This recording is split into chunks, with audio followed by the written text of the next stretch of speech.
Good evening, everybody. Welcome to your Manchester United live stream. In tonight's video, we are reacting to the Ruben Amorim interview. Big up to every single one of you live and logs in this evening. Much appreciated. While you are watching live, make sure you're liking, sharing, and subscribing to this YouTube channel. So I post plenty of Manchester United content. And please subscribe as well to my F1 channel and football channel as well. Link is in the description of this video. Big up to every single one of you who's like and locked in already. Much appreciated. Yep, I'm not holding the phone tonight in my grandparents' house. I've literally got the phone literally resting on the chair on top of some DVD cases. So, yeah, this should make things a lot easier. Similar to what I do back at home. But let's see who's in the building. No doubts about it. Day night 14. As always, can this damn international football end? Because no one cares about Nations League. I'm happy Cole Palmer pulled out the pointless England game, and I'm happy he's going to be fresh in the next Premier League game. International football, Nations League is boring. I've been watching the snooker over watching the Nations League. I like this countdown. I'm glad you do, mate, because I gotta say I like it as well, Dan Unite 14. I really, really do. But, you know, let's wait and see what happens with, like, the Premier League and that when it returns after the international break. Because before the international break, there were some shock results, weren't there? I mean, let's get the narrative right here, people.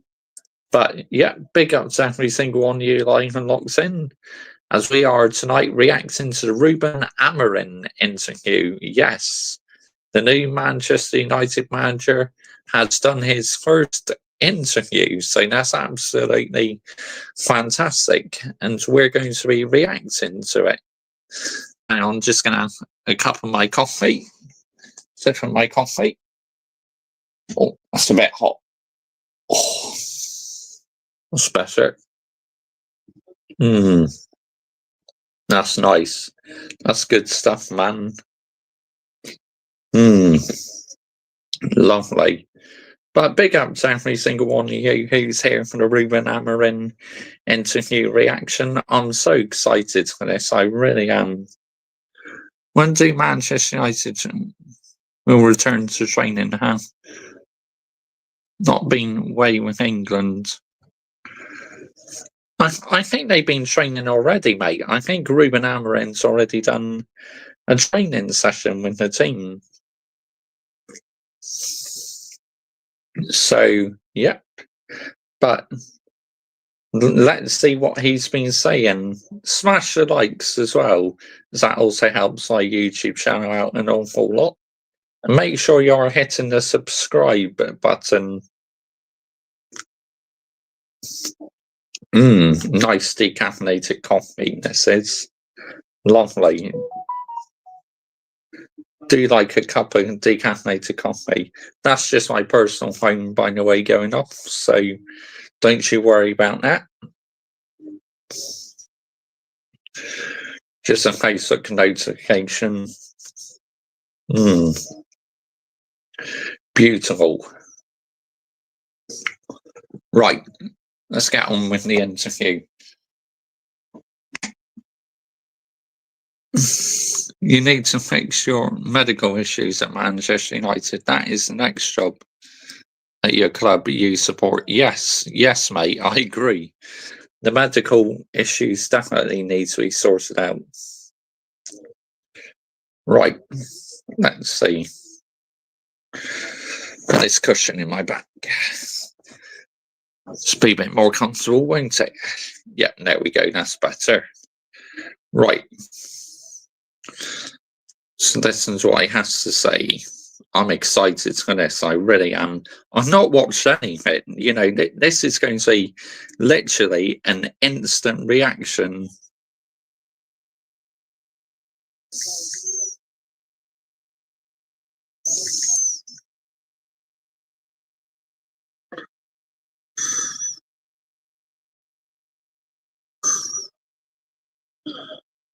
Hang on, let's have a look.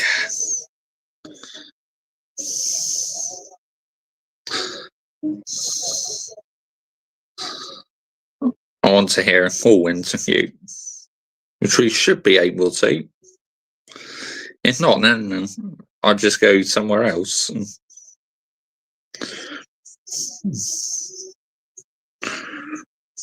Right.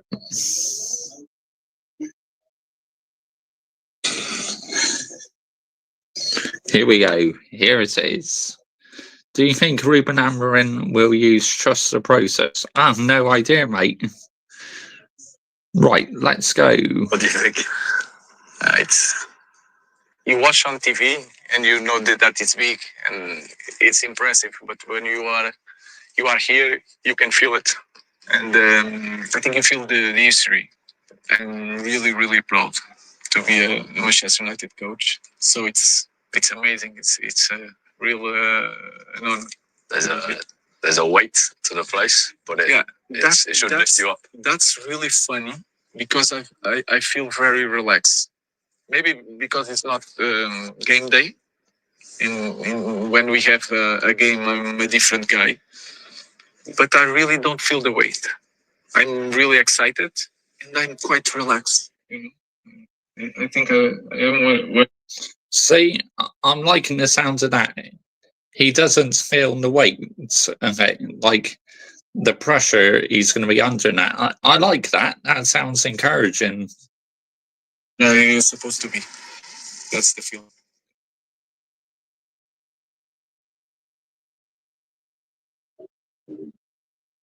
Hey guys, welcome back again to HW Sports 90. Oh, get out here. We don't want to watch that. Get out here. We've seen the start of it, but I want to see more of it. Get out here, man.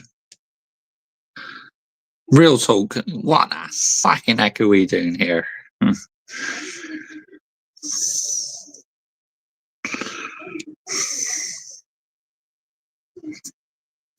Here we go. Maybe United are the engine of football, because Manchester United should be like Ferrari of football, really. I mean, let's get it right here.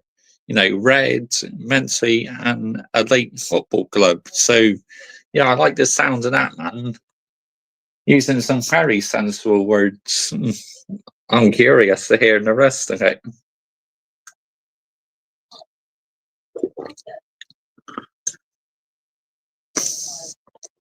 Ah, oh, bollocks. That's all right. Just after a while, it locks itself. Right, anyway, let's carry on.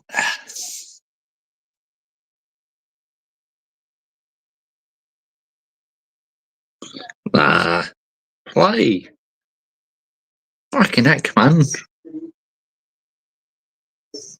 There we go.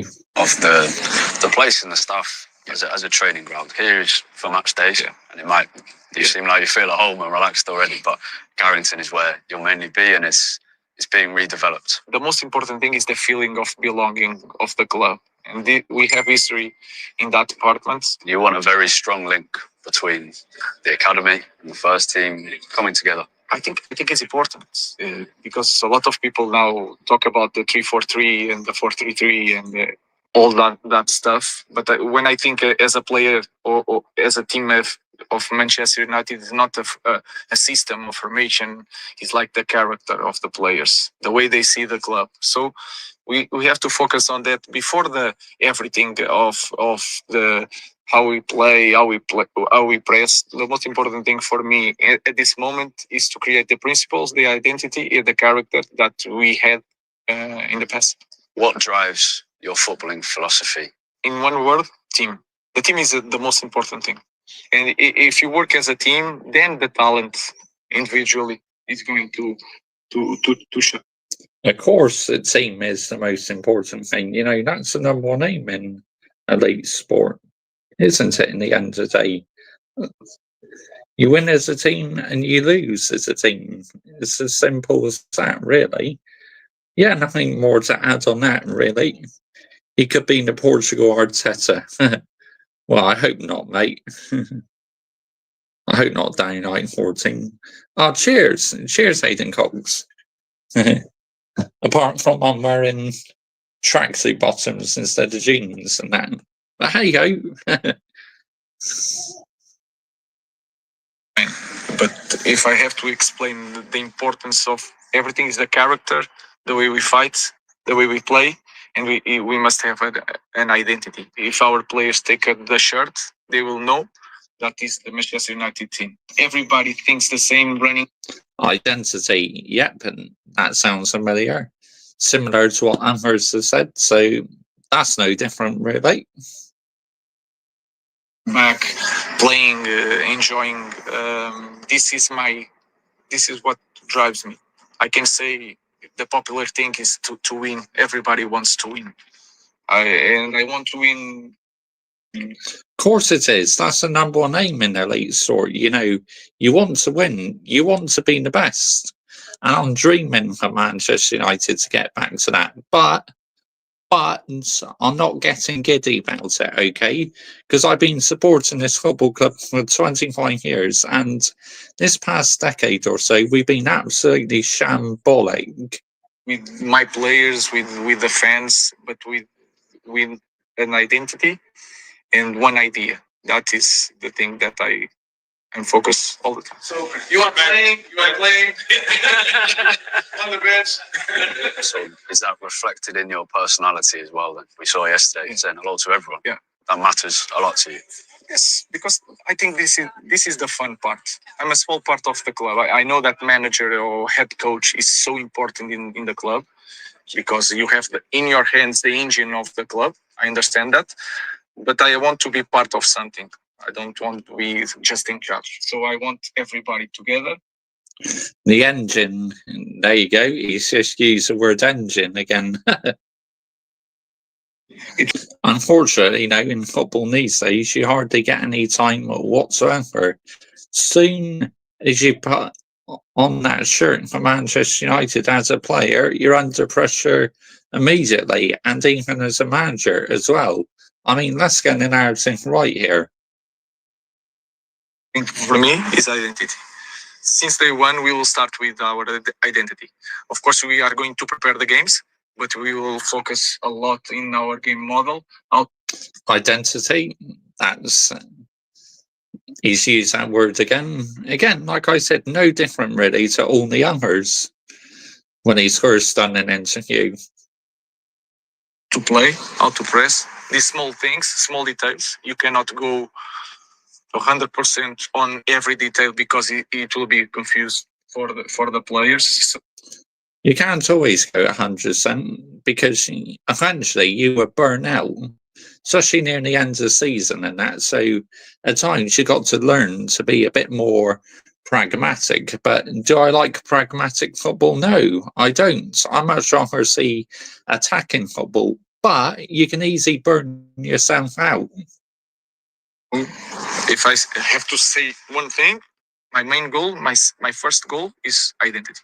When your first game is here in 2 weeks, I'll be standing over there. What can I, as a United fan, what kind of team can I expect from Ruben Amorim's United? It's hard to say. It's hard to say. I want to say beautiful things to you. Come on now. As if he's going to answer that already. We'll have no idea until a week on Sunday. But I'm really honest. I think you will see an idea. If you could like it or not, I don't know. But you will see an idea. You will see a positioning. You will see something that we want to reach that kind of level. You will feel that, but we have to know that it's like 2 trainings before the first match. This is the best league in the world. But if I have to say something to you, you will see an idea. This I can guarantee. If we see an idea, there will be patience and belief. There's an awareness that this is a long-term project. You have young players like Kobe, Ahmad, Ghana, Rasmus, Lenny, almost coming back from injury. There's long-term projects. I wondered when that word was going to be used, but he's not said it. It's the journalist. at that potential. Yeah, yeah. I don't want to say that we need time because we are a young team. They are prepared. They are prepared to cope with the demands of playing for Manchester United. They should be, because they are here. It will take time, and we will try to win time with the games. We have to start since day one, without fear, without thinking that they are not used to play like this. Absolutely. Start day one without fear and just see how the rest of the season goes. I mean, that's all we can hope for, really. But I agree. Start day one without any fear whatsoever and try and build on it. This is not on my mind. They will start first day with our idea, no matter what. That's the goal. Okay, let's talk about this stadium. You had your tour yesterday with Jason, Mr. Man United. He knows everything. Yeah, he knows everything. What did you make of the day? It's different. Like I said, you go inside Carrington, you feel it. But when you come here, it's so different. You see the trophies, you see the tragedy that we have as a club, the history. You can understand the history. After the crash, we were European champion.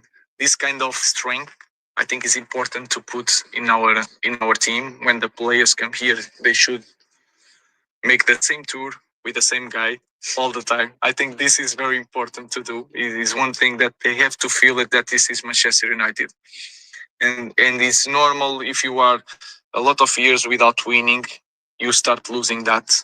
So you have to be very clear on the message that you want to put on the players. So I think we need to put all the players doing the same thing to regain that feeling. So that you think that history should inspire the team? That's for sure. That's for sure. That's why we are Manchester United. That's why we are. A long time ago, we don't win the Premier League. But if you ask, Manchester United is the biggest club in England. So this is part of the history, not now. So we have to address that. On history, we're meant to be one of the biggest football clubs, but we've not acted like a big football club this past decade or so. So this is the thing, what frustrates the shit out of me as a Manchester United fan. Do you think he will get backed in the summer? Maybe, who knows? Who knows? To show that and to try to win again. We're going to get on, please.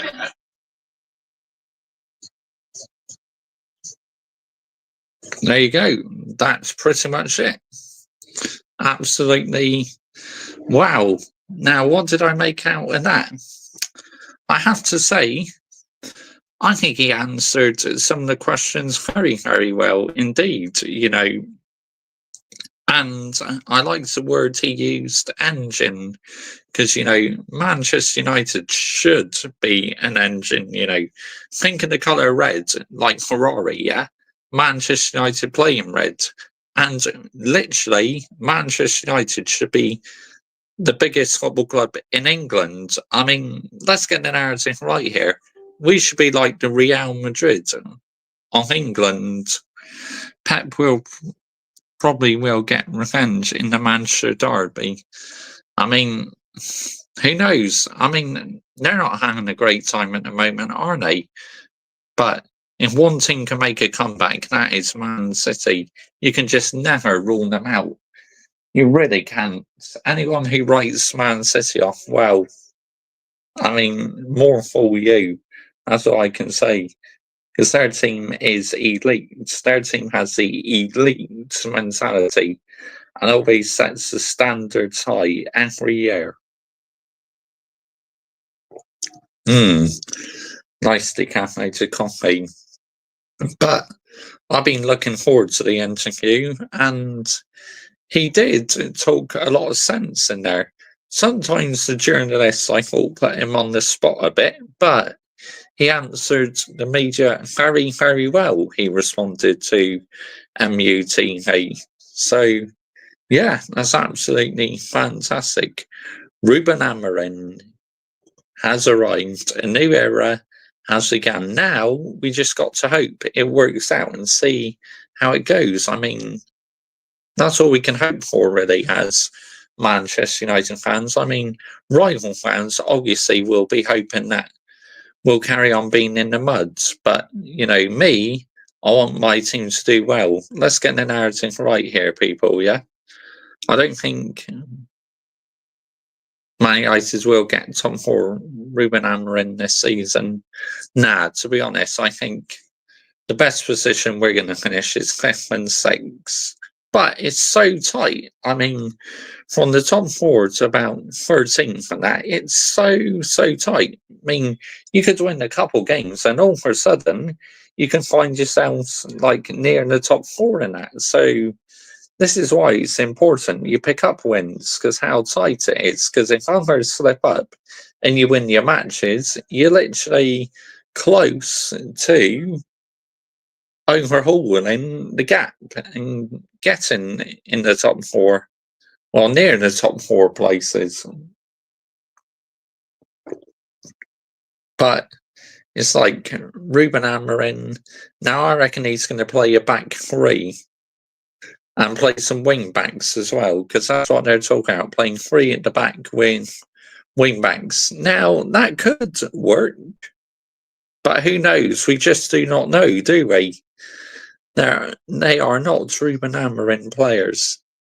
They still Ten Hag players. Yeah, because literally Ten Hag was back in the summer, getting him money to send, and it all went south. We had to relieve Ten Hag and his duties. Now, Ruben Amorim has to work with the rest of the season with literally Ten Hag players and some Ole Gunnar Solskjaer players what are still here. Because don't forget, there are a couple of Ole Gunnar Solskjaer players still here at Manchester United. So Ruben Amorim has got a big job on his hands. But according to that interview, he does sound like that he's literally up to the task. I mean, he's given that attitude thinking, yep, I can do this. I can make this team successful. But will they be successful? But you look camouflaged. Oh, that's funny, Hayden Cox, mate. That's funny, mate. Oh, that's hilarious. But, you know, Ruben Amorim, it's incredible how many football clubs he's played for. I mean, let's take a look, yeah? Go on to Google. Let's have a look, guys. Let's have a look. Let's have a look. Ruben Amorim playing career. Let's have a look. There he is as a Benfica player. See there, that image there? There he is as a Benfica player. Career, here we go. Ruben Amorim. He's played for quite a few teams. It's mad. Absolute madness. I looked at this earlier, actually. So, youth career, Club Atletico Cultural in 1998 to 2000, then 2000 to 2002 Benfica, 2000 to 2003 Benetlace, then 2003 Benetlace, 2008 to 2017 went back to Benfica again, and then 2012 to 2013 Braga on loan, 2015 to 2016 some Saudi Arabia team, I think, and then international career 2003 the under 18s, Portugal under 18s, 2003 2004 Portugal under 19s, 2004, 2005. Portugal under 20s, 2005 to 2008. Portugal under 21s, then 2010 to 2014, Portugal. Then his managerial career is Salsa Paya, Braga B in 2019, then 2019-2020 Braga, 2020 to 2024 Sporting Lisbon, now 2024 obviously Manchester United. So he's certainly been about. He really has. I mean, them statistics are madness, absolute madness. But, I really am excited to see how it goes. But like I said, I must stress, as a Manchester United fan for 25 years and what I've seen the last decade or so, I am not getting giddy about it. Let's get the narrative right here. But just be more optimistic, Mr. Joshy J. You should be happy, Mr. Joshy J. Look, I'm a realistic fan, okay? When it comes to football, I'm a realistic fan. And I just seem left so disappointed this past decade or so with Manchester United. I mean, let's get the narrative right here, people. Let's absolutely hang it right. So, while I hope it works out, am I remaining cautious about it? Yes, of course I am. Because as a football fan, you should be cautious, not getting giddy about it, and not falling for the PR, like so many fans have fallen for PR on social media. Absolutely unbelievable. I mean, it's so not right, man. But there you go. Social media has played a big part in why the standards is absolutely in the bin. Let's get the narrative right here, people, Let's absolutely have it right here. It's absolutely ridiculous, man. How, because of social media, all these like top football clubs' fan bases have fallen from the PR. It's because they've been brainwashed into believing PR. I mean, let's get the narrative right here, Where me, I was born before the days of social media, so this is why I don't go along with PR. This is why I don't go along with trust the process.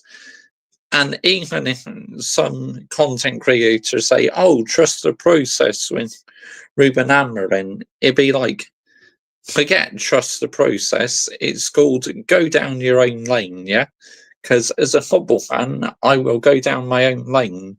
Once I said Ten Hag needed to go, I always remained Ten Hag out. I did not once back away from turning back to balls ruled in, because once I was out, I remained out. I stood my ground. I wasn't influenced by anybody, even though I had a bit of a debate with a few fans. But to be expected, because I said balls ruled out quite early, a lot of fans didn't like it. But was I going to change my mind about it? No, I wasn't. Absolutely not. Never in a million years was I going to change my mind about it. I mean, let's get the narrative right here, people. Because this football club is an absolute disgrace. An absolute disgrace, Let's get the narrative right here. But big up to every single one of you who's live and logs in this evening. Much appreciated. But new era begins now. We got to hope it works out. Much appreciated. We really have. But we'll wait and see what happens. My advice as a football fan is just hope it works out. Fingers crossed. But don't get carried away about it, because unfortunately it could go south for him. Like what happened to David Moyes, Fanel, Ollie, so many of them. It could all go south, unfortunately. But let's get behind him and let's see what happens. Will I call Ruben Amorim out if he gets things wrong? Absolutely. Because as a football fan, You have to call it out. You cannot give him a free pass, okay? I mean, let's get the narrative right here, people, yeah? You simply cannot give him a free pass. If he gets something wrong, you need to call him out, because if I don't call Ruben Amorim out, the amount of times I called Eric Ten Hag out, it make me sound like a right hypocrite and become like a PR YouTuber, which that's never going to happen with me. I would never become a PR YouTuber because my standards are elite. It's as simple as that in the end of the day. But anyway, I am going to be wrapping this up now, people. Thank you all so much for watching. I mean, yeah, if you just tuned in, listen back to the interview. I thought it was very informative. I really did. But a new era begins. Let's wait and see what happens. Cheers for watching. Goodbye, all.